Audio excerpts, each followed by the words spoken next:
Good afternoon. This is Media Center Ukraine, Odesa. We are happy to be with you in the new year.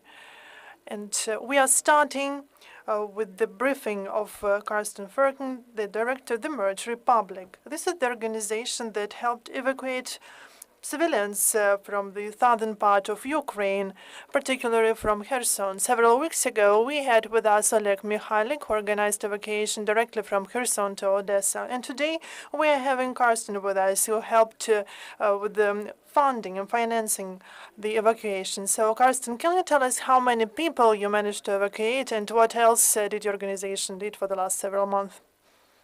When the war started, our focus was evacuating people from the Romanian-Ukrainian border to Europe, mainly to Germany, and we evacuated something around 5,000 people. So we hired buses, we paid the buses, and the people were picked up in Suceava, and northern part of Romania, and we brought them to Germany. And now we are here with our friend Oleg from Side by Side, from Plesho from Odesa, and we are focusing on evacuating people from the war zone or from the villages next to the war zone to Odesa. So, and this is the actual amount of people is about 2,500. Am I right? Yeah, 2,500 people. So the flow of people who want to evacuate from that zone, from Kherson, from the Kherson Oblast, is still there. So you still need to find buses or other means of transportation to transport people to Europe. That's right. There a lot of people want to leave the Kherson Oblast, the region, and we are providing 10, 11 buses, small buses, mini buses, and we have one big bus, a coach bus with 47 seats. So we have the buses on the road, and they're evacuating people on a, nearly daily basis. Tell us, please, from your experience, what types of people are evacuate? The whole families, elderly, the large families where parents do not want their children to see the war quite close. So what are the peoples that you evacuate, and what do they do in Europe, if you know? You know, once you think you found out who's in your buses, or who's going to Europe, or who's going to Odessa, you have to realize that this is not true, because nearly everybody is moving. I don't know.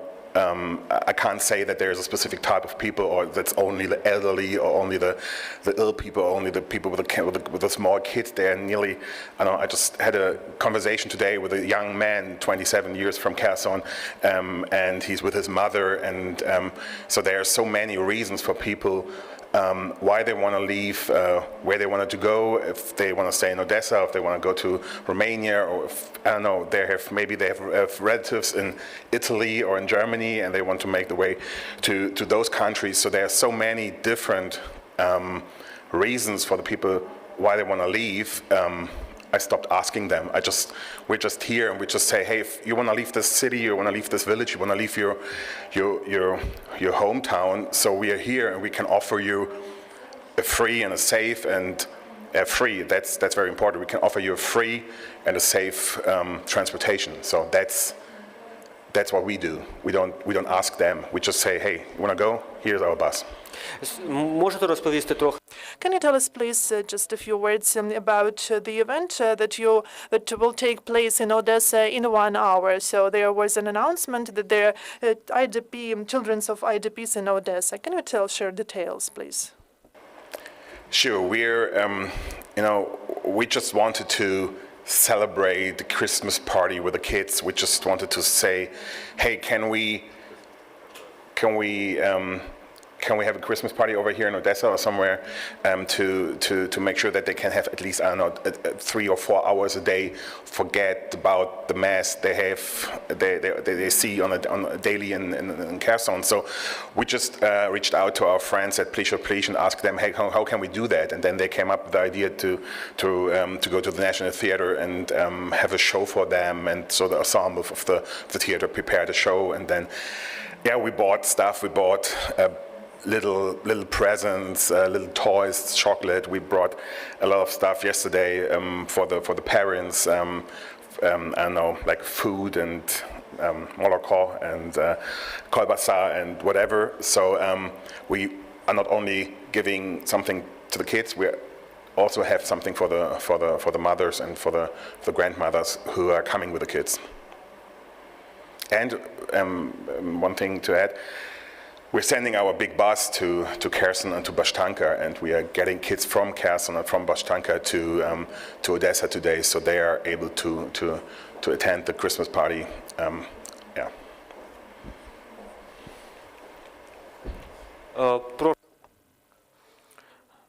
Other questions from the floor. Good afternoon. My name is Dmitro Bogomolov, Live News.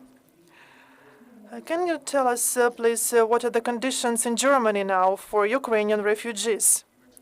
How many Ukrainians are there in Germany now? And what are the conditions at the legislative level for their employment, for them to be able to still get aid there from the government of Germany? So what do you know about this? I don't know how many Ukrainians are in Europe right now or in Germany. I'm sorry for that. I'm not that well prepared. I have to say sorry. But as far as I know, if you're coming to Germany, you get all the medical help you might need. You get help in finding an apartment. You get help in getting medical aid. And so yeah, you're basically one of us. So if you're coming to Berlin, your kid can go to the kindergarten, your kid can go to the school, you can go to the football camp if you want to. So and if you want to work, you can have if you find something, you can be employed as well. So there are no restrictions for Ukrainians. They can stay there, I think, for 3 years right now. Or is it 2 years? I'm not sure about that, but 2 or 3 years, and you can work, you can live where you want to live. So yeah. And one more question. Do you support people only with the evacuation, or perhaps do you cooperate with international foundation that also gather aid for Ukraine, for Ukrainian volunteer organizations, for IDPs in Ukraine? If we can cooperate with other NGOs or with bigger NGOs, we are more than happy to do so.